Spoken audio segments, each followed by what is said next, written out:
خدا کے گھر کا یہ منظر تخیل نے کبھی سوچا، کتابوں میں پڑھا، کوئی نہ آنکھوں نے کبھی دیکھا۔ ہمیشہ ایسا ہوتا ہے، کوئی افتاد گر آئے، کسی مشکل میں پھنس جائیں، مصیبت گھیر لے کوئی، یہیں تو چل کے آتے ہیں۔ منادی یہ ہوئی اب کے در کعبہ پہ مت آنا، وبا اب کے وہ پھیلی ہے، نمازیں بھی پڑھو گھر پر۔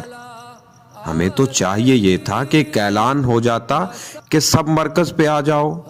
خدا سے عرض کرتے ہیں مصیبت ٹال دے مولا، میرا ایمان کامل ہے، خدا کے اتنے بندوں میں یقیناً وہ بھی آ جاتے کہ جن کے اٹھے ہاتھوں کو خدا واپس نہیں کرتا۔ زبان سے جب وہ کچھ کہہ دیں تو پھر وہ ہو کے رہتا ہے۔ بتاتے ہم زمانے کو یہی دارالشفا ہے، بس ہمیں سب کو بتانا تھا کہ ہم ایمان والے ہیں، ہمارا دین سچا ہے، ہم ہی قرآن والے ہیں، مگر ہم نے کیا ثابت کہ ہم بھی ان کے جیسے ہیں۔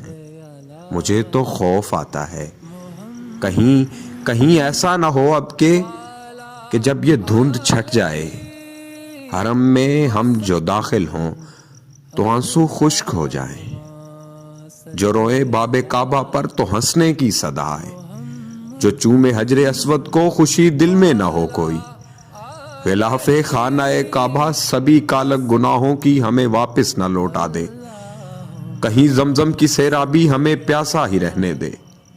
ہمیں یہ ماننا ہوگا کتاب حق بھی سچی ہے، نبی کا دین بھی سچا، سبھی احکام سچے ہیں، مگر ہم لوگ جھوٹے ہیں، مگر ہم لوگ جھوٹے ہیں۔